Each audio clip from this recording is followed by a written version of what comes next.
Merci beaucoup Rachid Temal de nous accompagner pendant cette première demi-heure. Vous êtes élu du Val d'Oise, vous êtes membre du groupe socialiste, rapporteur de la commission d'enquête sur les politiques publiques face aux ingérences étrangères.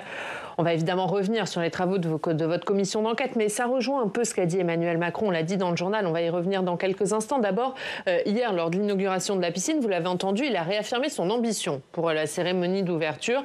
La cérémonie sur la Seine reste le scénario privilégié, a-t-il dit. Est-ce qu'il a raison de maintenir son idée compte tenu de la menace terroriste ?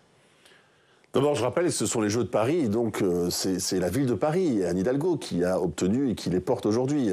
Et donc, de ce que j'entends... Alors d'abord, la cérémonie, ce serait une belle cérémonie si elle était sur la scène. Et ce que dit le président de la République, ce que disent les autorités, c'est que toutes les conditions sont réunies pour les sécuriser. Et moi, je pense normal qu'il y ait des plans B, mais à ce jour, je crois que notre pays est capable de les mener à cet endroit-là. Ça suppose un certain nombre de moyens, bien sûr, de sécurité, à la fois physique, à la fois technologique, la question des drones, etc. Tout ça peut se faire. Après, moi, si vous me demandez concrètement, je ne peux pas vous répondre techniquement, je ne suis pas ce dossier-là. Mais en tout cas, à ce stade, je crois que de mettre en valeur la Seine, qui est au cœur de Paris, qui est quand même un emblème national, et de faire une belle cérémonie d'ouverture des JO, et après, j'espère aussi pour les Jeux paralympiques, serait effectivement une belle chose pour ces JO. Je le rappelle, les Jeux de Paris, ça fait un siècle. Les Jeux d'été de Paris, ça fait un siècle. Donc c'est un siècle plus tard, je trouve que c'est bien.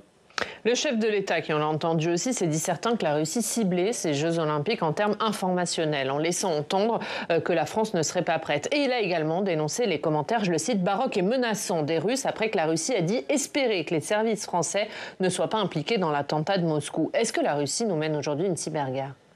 Mais ça fait très longtemps. Il y avait un débat il y a 15 jours, 3 semaines, sur l'accord militaire entre la France et l'Ukraine. J'intervenais pour mon groupe. Ce que je dis, c'est qu'à Kiev, ils reçoivent des bombes et des drones sur la tête, et ici, c'est une guerre qu'on nous mène, effectivement, d'un point de vue informationnel. Alors, c'est là où on doit s'interroger sur celles et ceux qui contribuent, qui participent à ce discours-là. Et effectivement, les propos du ministre de la Défense sur l'interrogation, mais ça va beaucoup plus loin, vous l'avez dit, sur l'attentat de Moscou, est injurieux et scandaleux. Et donc, moi, j'en appelle aussi à toutes celles et tous ceux qui nous font des leçons de patriotisme chaque jour, mais qui sont très souvent absents quand il faut condamner la Russie de Poutine. Alors, je comprends bien, pour beaucoup, l'extrême droite, parce que on sait bien que la Russie de Poutine, c'est notamment leurs banquiers. Bon, et puis d'autres aussi sur l'aile plus à gauche, qui refusent à chaque fois, à la fois de sanctionner au Parlement européen les oligarques ou la Russie, et qui refusent notamment ici de signer, de voter l'accord entre donc la France insoumise. Et l'Ukraine. Notamment ce mouvement-là. Est-ce que vous êtes inquiet de ce que pourraient tenter de faire les Russes à l'occasion de ces Jeux Olympiques ? D'abord, il n'y a pas que les Russes, mais c'est ceux qui sont les plus aboutis. Mais globalement, mais sur les JO. Sur les JO, bien sûr, c'est à nous de porter là-dessus à la fois des éléments de sécurité physique, donc il y a les services qui y travaillent, bien sûr, et puis également sur la partie informationnelle. Parce qu'aujourd'hui, on sait bien que c'est un domaine, on l'évoquera tout à l'heure, par exemple l'intelligence artificielle générative.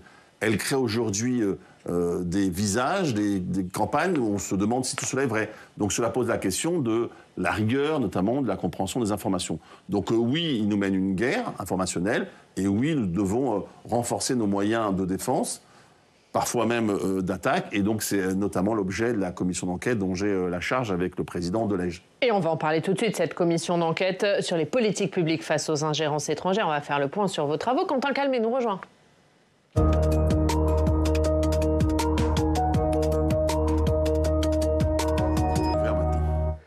Bonjour Quentin. Bonjour Ariane, bonjour Rachid Temal. Et Quentin, la commission d'enquête sur les ingérences étrangères a donc été demandée, c'était en décembre dernier, par le groupe socialiste. Rachid Temal en est le rapporteur. On va faire le point avec vous sur les travaux. Voilà, on avait vu une commission d'enquête à l'Assemblée nationale sur l'ingérence dans les partis politiques. L'idée au Sénat est plus large, c'est de réaliser, je vous cite, une cartographie des menaces actuelles à l'approche des élections européennes et des Jeux Olympiques. Vous en parliez il y a un instant avec Oriane. Lister les politiques mises en place, formuler des recommandations pour les améliorer. Lors du lancement de la commission d'enquête, les sénateurs vous avez avez ainsi parlé d'un contexte de durcissement des opérations d'influence étrangère. L'idée est également, vous le voyez, de permettre une prise de conscience de la guerre informationnelle comme fonction stratégique. C'était d'ailleurs ce que vous commenciez à évoquer, monsieur. Quels sont les pays qui visent la France alors? Principalement la Russie et la Chine. Le 12 février, un organisme de l'État, le Viginum, le service de vigilance et de protection contre les ingérences numériques étrangères, a publié un rapport en mettant en lumière les activités d'ingérence et de propagande pro-russe sur Internet. Dans ce rapport, cette agence, qui dépend du Premier ministre, parle d'un vaste dispositif composé de 193 portails d'information aux caractéristiques similaires qui diffusent des contenus pro-russes à destination d'audiences internationales. L'idée est principalement de présenter le conflit russo-ukrainien comme positif en dénigrant l'Ukraine et ses représentants. Que dire du travail des sénateurs depuis le 27 février, la date des premières auditions? Beaucoup de personnes reçues au Sénat ont témoigné à huis clos. Monsieur Temal, on n'a pas donc pu savoir exactement ce qui se disait lors de ces auditions, puisque la presse n'a pas accès à ces auditions à huis clos. On n'a pas pu entendre ainsi la directrice générale de la DGSI, ni le commandant cyberdéfense de l'état-major des armées que vous avez reçu hier. Voilà. Mais écoutez, cette représentante de l'OCDE, l'Organisation de coopération et de développement économique, Elsa Pilichowski, et c'est l'une des auditions qu'on a pu diffuser notamment sur Public Sénat. Écoutez un extrait. Une des raisons aussi pour lesquelles c'est devenu plus important aujourd'hui et pour lesquelles le sujet est passé de la sphère, je dirais la sphère du renseignement ou la sphère du militaire à la sphère beaucoup plus civile, c'est que la mondialisation, le numérique, tout ce qui concerne aussi la consultation des parties prenantes nous rend aussi plus fragiles vis-à-vis de l'ingérence étrangère. C'est aussi cette ouverture qu'il faut arriver à maintenir en même temps que lutter contre l'ingérence étrangère. Et c'est pour ça que c'est un challenge particulier aux démocraties dans le monde. Voilà, les démocraties qui sont plus fragiles que les autocraties face à ces dérives. En écoutant les auditions, Monsieur Temal, on comprend que tous les pays, en fait, tentent d'influencer les autres pays. C'est pas un problème quand c'est fait en toute transparence. L'idée de votre commission, c'est de faire un état des lieux de toutes ces influences cachées, masquées et délétères pour les intérêts de la France. On le comprend. Est-ce que vous avez pu déjà identifier des menaces particulières avec toutes ces auditions, y compris celle à huis clos qu'on évoquait? Alors, d'abord, je ne vais pas. Donc, comme on est en plein travail, je ne vais pas vous donner des préconisations, parce que c'est le travail que nous menons avec le président Delège et les membres de la commission. On a vu que certains présidents de commission d'enquête qui prenaient la parole avant la publication des rapports, ça faisait polémique, effectivement. Oui, alors c'est surtout. Ouais, c'est la petite parenthèse. Ouais, c'est le lieu et ce qu'ils ont dit. C'est pas tant sur la commission d'enquête aussi. Non, mais d'abord, il faut reprendre le contexte pour. Alors, je vais essayer de faire ça, mais. Aujourd'hui, vous avez une concurrence mondiale beaucoup plus forte, avec en toile de fond une forme de classico, si je puis dire, entre la Chine et les États-Unis. Et donc après, vous avez dorénavant des sous-ensembles, des puissances régionales, et chacun essaye, dans cette compétition internationale, de jouer. Ce qui change par rapport, et je viendrai pour rentrer dans le sujet, c'est que ce qui change par rapport à de nombreuses années, il y a plusieurs éléments, notamment le fait que, parce qu'il y a toujours eu des ingérences ou des influences, et je dirais un mot sur la différence. Il y a plusieurs choses. D'abord, le premier élément, c'est que c'est la puissance du numérique aujourd'hui avec alors, on parle du quantique, on parle de l'intelligence artificielle générative, c'est-à-dire que ça va au-delà de tout ce qu'on peut connaître. C'est-à-dire que c'est une vraie révolution copernicienne. Donc les outils, la capacité d'agir... Ça a changé l'échelle de cette ingérence. Ça change l'échelle et la puissance. Ouais. Donc cette capacité de puissance et d'échelle, cette capacité également d'avoir toutes les informations dans un seul endroit, mais du vrai, du faux, et donc ça relative, la question de la relativité de la vérité, c'est un deuxième élément. Et le troisième élément, on voit bien que comme il n'y a plus de blocs et blocs de choses qui se tiennent, l'ONU ne joue plus son rôle malheureusement, et ben tout se croit permis. Et vous allez jusqu'à une puissance nucléaire qui mène une guerre contre son pays voisin, c'est-à-dire la Russie face à l'Ukraine. C'est ça le contexte qu'il faut avoir en tête. Et donc l'ingérence, contrairement à l'influence, c'est un pays qui a, la France le fait, tous les pays le font, qui disent voilà mon modèle, voilà ce que je porte mes valeurs, etc. L'ingérence, c'est quand c'est effectivement masqué, dissimulé, pour essayer de fracturer une société, parce que c'est vrai que la démocratie, c'est une société ouverte, pas l'autocratie. Mais la démocratie, c'est le meilleur antidote contre les ingérences. Donc ça, c'est le contexte. Et je pense que c'est important de le rappeler. Ensuite, donc je vais aller dans un des éléments, parce que les ingérences... Donc la France est la cible de la Russie et de la Chine. Donc, je vais aller un peu plus loin, c'est notamment, mais pas seulement, d'autres pays également, et vous avez soit des structures étatiques, mais vous avez aussi des personnalités ou des groupes qui vont participer de cela. Et on en voit en France notamment. Mais aujourd'hui, concrètement, sur la partie guerre informationnelle, qui est un des éléments de l'ingérence étrangère, sur cette partie-là, celle qui a été le plus loin dans son automatisation et son niveau, c'est la Russie. Mais la Chine a des compétences aussi qui se développent. Et notamment, on l'a en France métropolitaine, bien sûr, mais n'oublions pas que la Chine joue aussi un rôle, notamment dans l'Indo-Pacifique et ailleurs. Donc oui, aujourd'hui, au moment où on se parle, c'est la Russie qui a développé à la fois des outils, un narratif. On peut le prendre le cas, notamment, ce qui s'est passé à Barkhane, où avec Wagner, ils ont su créer justement cela. L'idée, c'est quoi? C'est d'utiliser des choses qui peuvent exister et d'en faire, par des messages, un narratif, une capacité de diffusion, un élément grossissant. Vous avez eu en France les dernières choses il y a quelques jours. Mais pour générer un sentiment anti-français au Sahel, c'était ça l'objectif. Il y a pour une part un sentiment parfois anti-français, c'est de grossir, d'amplifier un phénomène.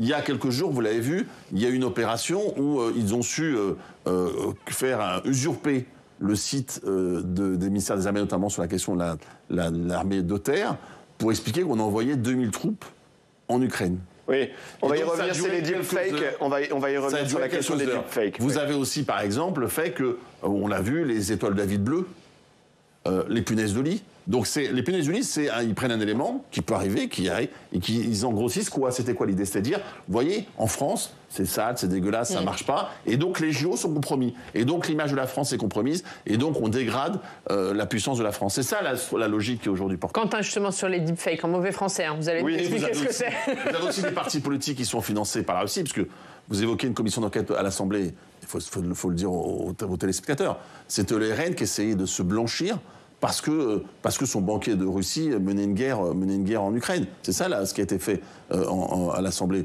Le point de départ, parce que c'était une commission d'enquête demandée par le RN. Et donc c'était ça l'histoire, quand même. Donc avec un danger nouveau, l'utilisation de deepfakes, c'est-à-dire de programmes informatiques qui peuvent trafiquer de vrais journaux télévisés ou programmes télévisés pour leur faire dire n'importe quoi en remplaçant la voix des présentateurs pour faire de la désinformation.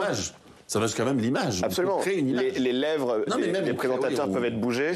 Enfin, ça va très loin dans le niveau de précision. On a vu que les rédactions internationales en France sont visées par ces programmes informatiques. C'est donc un danger nouveau qui a été identifié par les personnes que vous avez auditionnées et qui est particulièrement problématique.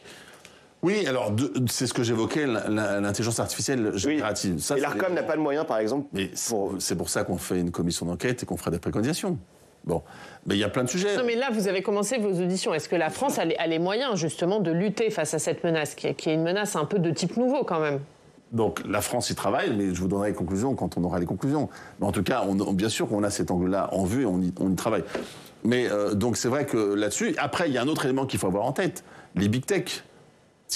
On parle beaucoup des plateformes. Faut nous expliquer, big tech. Alors les big tech, c'est les plateformes, ce que vous avez, Meta, donc Facebook, Google, les GAFAM, voilà ce qu'on appelle les big tech. Mais leur système, alors il y a deux choses chez elles. D'abord, leur système, leur mode de fonctionnement, c'est le clic. On sait qu'en moyenne, une information vraie fait 10 fois moins de clics qu'une fake news ou une mauvaise information. Ce qui quand même renvoie à leur modèle économique qui, de fait... Les algorithmes privilégient le sensationnel et donc aussi les fausses informations. Et donc la question de leur régulation. Mais de l'autre côté, ces big tech, aujourd'hui, ont même maintenant ils vont plus loin parce que c'est de l'infrastructure. Les câbles sous-marins, etc. Et donc, on voit bien qu'à un moment donné, on devient totalement, je parle là des États, totalement dépendants de ces grandes structures-là, qui sont les pompiers pyromanes. C'est ça, c'est aussi un des sujets que nous avons. On voit bien que la question... Il va y avoir une grosse question des réseaux sociaux, vous le dites. Pas que les réseaux, je le redis. Dans les réseaux sociaux, il y a aussi la partie structure. Quand c'est par exemple une entreprise privée qui a les câbles sous-marins, donc la question de la connectique, donc l'infrastructure, ce n'est pas donc un État, ça doit nous interroger. On parlait tout à l'heure des Jeux Olympiques, Rachid Temal. Est-ce qu'il y a des risques d'ingérence sur les élections européennes à venir? Bien sûr qu'il y en a. On avait vu, le Brexit a été influencé notamment par... Là, sur le Brexit, il y a le Cambridge Analytica, là, il faut lire ce qui a été écrit. Cambridge Analytica, oui. C'est sensationnel. C'est-à-dire que c'est une manipulation à grande échelle. Il y a eu des interrogations sur... Peut-il y avoir la même chose? Mais est-ce que là, la Russie tente d'influer sur les élections européennes? Est-ce que de vos auditions, il est ressorti ça? Aujourd'hui, les services concernés, notamment, font de la prévention auprès des campagnes. Mais bien évidemment, il y a un risque. Il y a un risque, alors on ne peut pas le quantifier aujourd'hui, on ne peut pas le mesurer, mais il y a un risque, c'est pour ça qu'il faut, les services y travaillent, donc vous avez cité Vigim notamment et d'autres, mais ils y travaillent, et puis il faut que aussi les équipes de campagne fassent attention là-dessus, mais après il y a aussi toute une dimension qu'on évoquera sur comment la société civile, comment on a une pédagogie, un rapport aux outils. Voilà. Donc vous voyez bien que c'est une commission d'enquête très importante. C'est pour ça que moi je parle de commission d'enquête 360 degrés. Oui. C'est assez phénoménal. D'où la frustration, la frustration sur ces auditions à huis clos. Qu'elles ne soient pas publiques et que les gens ne puissent pas les suivre. Ou au moins en partie, on sait que vous pouvez faire une partie publique et une partie à huis clos. C'est dommage, non? D'abord, ce qu'il faut dire, c'est que... Pour la transparence aussi. Il faut dire, c'est que les auditions sont par principe publiques. Et il y a des cas où elles sont à huis clos. Elles sont très souvent à huis clos. Elles ne sont pas très souvent à huis clos. La remise du rapport, ce sera quand, Rachid Temal? On ne va pas demander, si vous voulez qu'il y ait un travail qui soit fait, d'expliquer au grand public, donc potentiellement nos concurrents russes ou chinois, d'Azerbaïdjan et d'autres, qu'on leur explique comment ça marche, quels sont les secrets de fabrication. À un moment donné, il faut aussi accepter dans une société, qu'il y ait quelques règles qui protègent la société. Et là, on ne détourne rien. Bon. La remise du rapport, ce sera quand? Ça sera fin juin, début juillet, puisque vous avez... Donc après les européennes, oui. Mais les européennes, on fera la communication, on évoquera à ce moment-là, bien sûr. À tout à l'heure, Quentin. À tout à l'heure, on reviendra sur les élections européennes. Justement, on va en parler tout de suite avec vous, Rachid Temal. Avant-hier plutôt, Raphaël Glucksmann était à Rouen avec Olivier Faure et Nicolas Mayer-Rossignol. Est-ce que Raphaël Glucksmann, c'est celui qui va réconcilier les socialistes?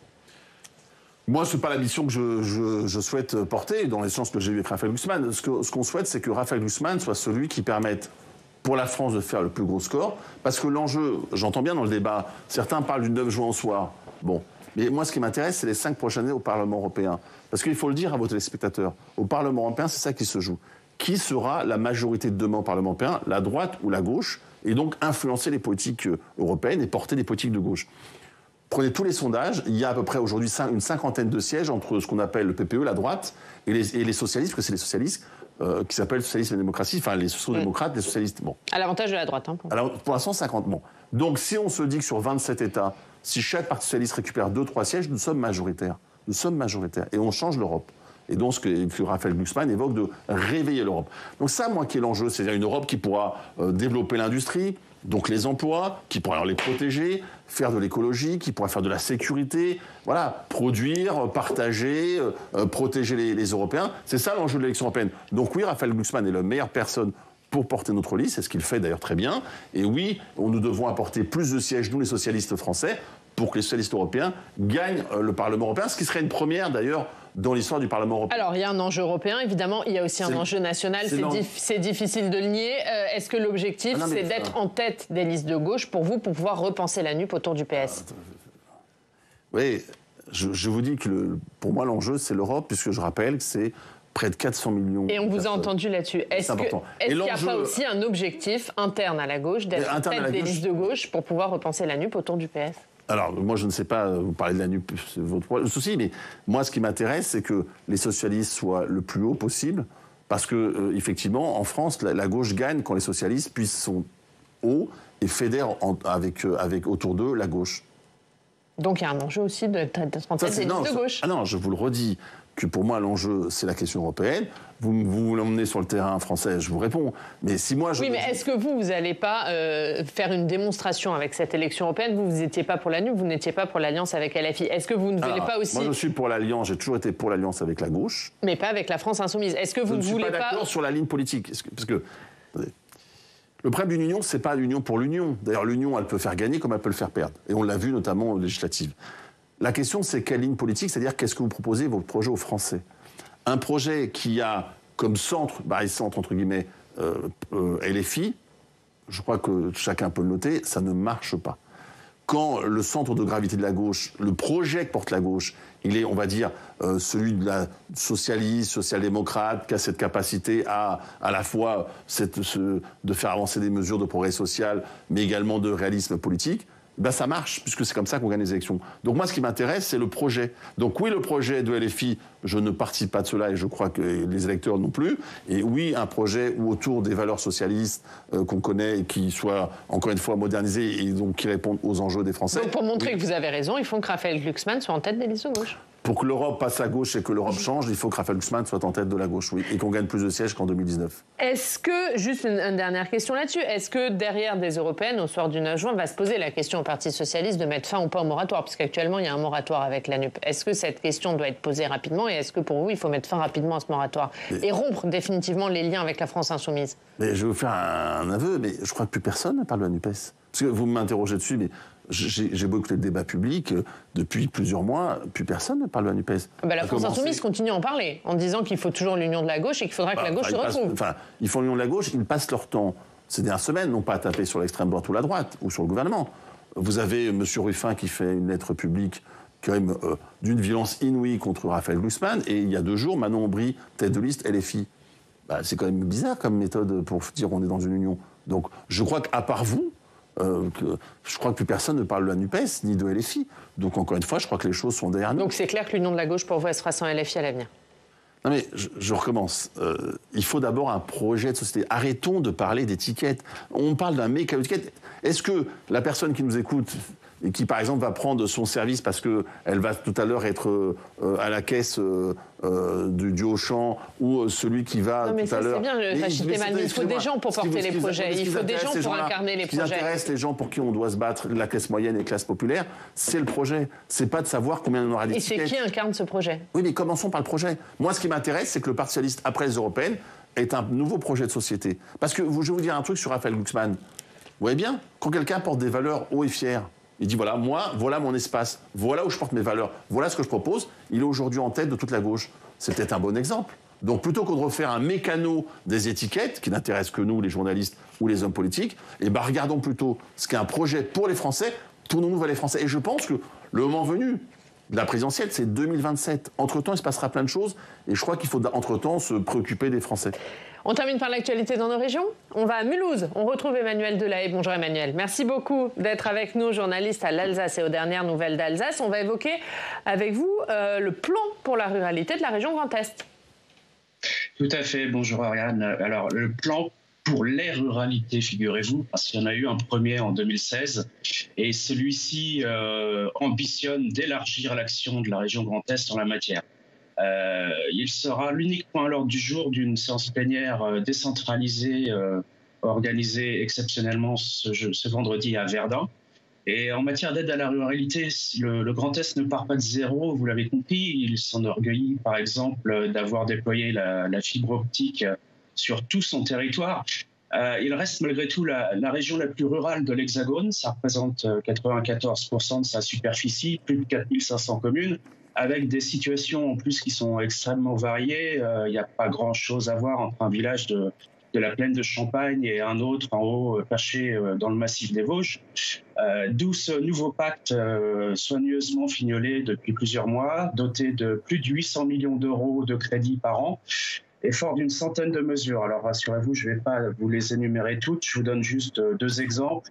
La région se propose de salarier elle-même des médecins dans les zones dépourvues aujourd'hui d'offres libérales. Et elle va aussi déplafonner ses aides pour les petites communes qui accueillent des camps militaires ou des unités de l'armée. Petites communes qui se retrouvent à devoir financer des équipements publics bien au-dessus de leur budget. Ce plan, a priori, est consensuel. D'ailleurs, plusieurs groupes d'opposition y ont apporté des contributions. Mais d'expérience, cet hémicycle régional est très vivant. On y assiste souvent à des passes d'armes musclées. Donc, qu'en sera-t-il autour de ce pacte? Début de réponse dans un peu plus de 2 heures maintenant. Vous avez une question, Emmanuel? Oui, j'ai bien conscience que votre invité nous parlait de choses bien éloignées de la ruralité. Malgré tout, je pense que le problème et l'enjeu se posent aussi dans le Val d'Oise. Donc ma question, elle est aussi simple que vaste. Comment s'y prendre pour aider les zones rurales dans le Val d'Oise comme en Grand Est? Alors d'abord, merci, parce qu'effectivement, moi je suis élu d'un département, le Val d'Oise, aux 2/3 rural. Alors sur la population, c'est l'inverse, mais aux 2/3 rural, donc moi je suis un département qui est totalement concerné. Et je sais que Michael Weber et mes amis dans le Grand Est porteront également des propositions dans le débat, que je salue.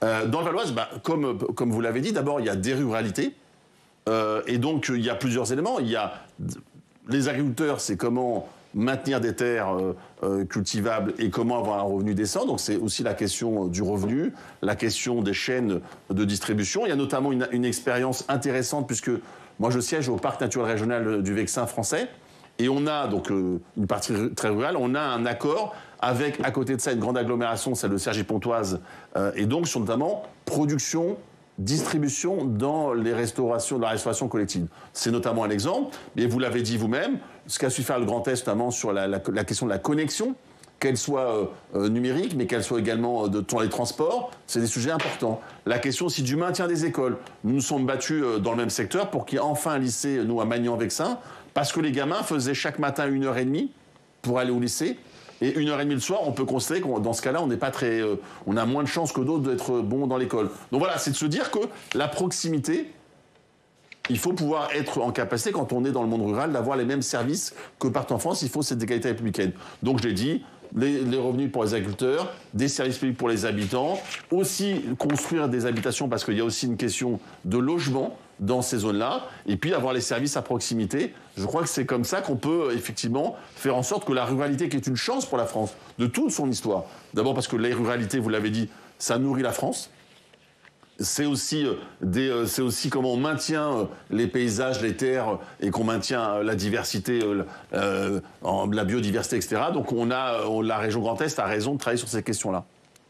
Merci Emmanuel Delahaye, merci beaucoup d'avoir été avec nous. La haine de l'Alsace et des DNA, c'est évidemment le verdict dans l'attentat de Strasbourg et 30 ans de prison pour le principal accusé. Merci beaucoup d'avoir été avec nous.